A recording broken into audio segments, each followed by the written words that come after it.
নমস্কার দর্শক বন্ধু, তো বকেয়া ডিএ নিয়ে সুপ্রিম কোর্টের কেস থেকে একটু বিশাল বড় আপডেট কিন্তু চলে এসেছে।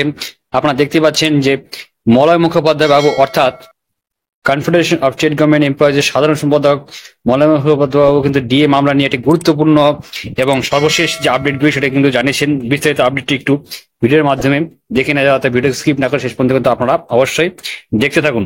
তো আপনারা দেখতে পাচ্ছেন ডিএ কেস আপডেট। পশ্চিমবঙ্গের রাজ্য সরকারি কর্মচারী কনফেডারেশন অফ স্টেট গভর্নমেন্ট এমপ্লয়িজের সাধারণ সম্পাদক মলয় মুখোপাধ্যায় বাবু সাম্প্রতিক একটি বক্তব্যে ডিএ মামলা নিয়ে নতুন করে আলোচনার জন্ম দিয়েছে। তার বক্তব্যে কিন্তু তিনি ডিএ মামলার বর্তমান পরিস্থিতি এবং সরকারের ভূমিকা এবং কর্মচারী সংগঠনগুলি পরবর্তী পদক্ষেপ নিয়ে কিন্তু বিস্তারিতভাবে আলোচনা করেছেন। এই প্রতিবেদনে আমরা মলয় মুখোপাধ্যায় বাবুর বক্তব্যগুলি মূল বিষয়গুলি তুলে ধরবো। মলয় মুখোপাধ্যায় বাবু কিন্তু বক্তব্যের মূল বিষয় হলো যে আপনারা দেখতে পাচ্ছেন যে মলয় মুখোপাধ্যায় বাবু তার বক্তব্যে তিনি রাজ্য সরকারি কর্মীদের বকেয়া ডিএ নিয়ে সরকারের গড়মিশির তীব্র সমালোচনা তিনি করেছেন। তিনি বলেন যে সুপ্রিম কোর্টের স্পষ্ট নির্দেশ থাকা সত্ত্বেও কিন্তু রাজ্য সরকার কর্মীদের ন্যায্য পাওনা দিতে তাদের থেকে বঞ্চিত করেছেন সরকারের নিয়ন্ত্রণা। তিনি উল্লেখ করেন যে সুপ্রিম কোর্টে 6 মাসের মধ্যে অর্থাৎ 27শে জুন 2025-এর মধ্যে কিন্তু 25% ডিএ মিটিয়ে দেওয়ার নির্দেশ কিন্তু দিয়েছিল। সরকার কিন্তু তা পালন করেনি এবং সুপ্রিম কোর্টের নির্দেশ মানেনি, অর্থাৎ আদালত অবমাননা তারা কিন্তু করেছে। সেই মতো কিন্তু মামলা হয়ে গেছে সুপ্রিম কোর্টে। পরবর্তীতে সময়সীমা শেষ দিনে একটি বিবিধ আবেদন করেছে, অর্থাৎ মিসেলিনিয়াস অ্যাপ্লিকেশন দাখিল করে মামলাকে দীর্ঘায়িত করার চেষ্টা করছে। মলয় মুখোপাধ্যায় মতে এটি কর্মীদের সাথে প্রতারণা শামিল। আদালতে অবমাননা মামলা সরকারি এই নিয়ন্ত্রণার বিরুদ্ধে কনফেডারেশন অফ স্টেট গভর্নমেন্ট এমপ্লয়িজের পক্ষ থেকে মুখ্য সচিব এবং অর্থ সচিবের বিরুদ্ধে আদালত অবমাননা মামলা করা হয়েছে।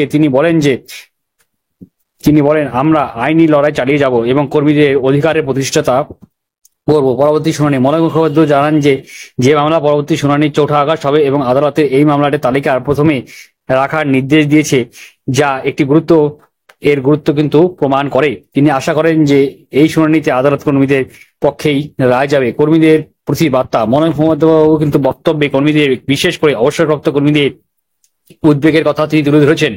তিনি বলেন যে আমরা জানি আপনারা অধীর আগ্রহে অপেক্ষা করছেন। অনেকে অবসরপ্রাপ্ত কর্মী চিকিৎসার খরচের জন্য এই টাকার উপর নির্ভরশীল। আমরা আপনাদের পাশে আছি এবং শেষ পর্যন্ত এই লড়াই চালিয়ে যাব। তিনি কর্মীদের ঐক্যবদ্ধ থাকার পরামর্শ দিয়েছেন এবং সংগঠনের উপর আস্থা রাখার আহ্বান জানিয়েছেন। তিনি বলেন যে এই লড়াই শুধুমাত্র আর্থিক দাবির লড়াই নয়, এটি কর্মীদের সম্মান এবং অধিকারের রক্ষার লড়াই। মলয় মুখোপাধ্যায়ের বক্তব্য থেকে এটা স্পষ্ট যে ডিএ মামলা এবং এক নতুন এবং গুরুত্বপূর্ণ পর্যায়ে প্রবেশ করেছে এবং কর্মচারী সংগঠনগুলি আইনি লড়াইয়ের জন্য প্রস্তুত। তারা আশা করছে যে খুব শীঘ্রই কিন্তু কর্মীরা তাদের প্রাপ্য ডিএ পেয়ে যাবেন এবং আগামী 4 আগস্টের শুনানিতে এই মামলার ভবিষ্যৎ নির্ধারণ একটি নির্ণায়ক ভূমিকা পালন করবে এবং সমস্ত কর্মী পেনশনভোগীরা এখন সেই দিকেই তাকিয়ে আছেন।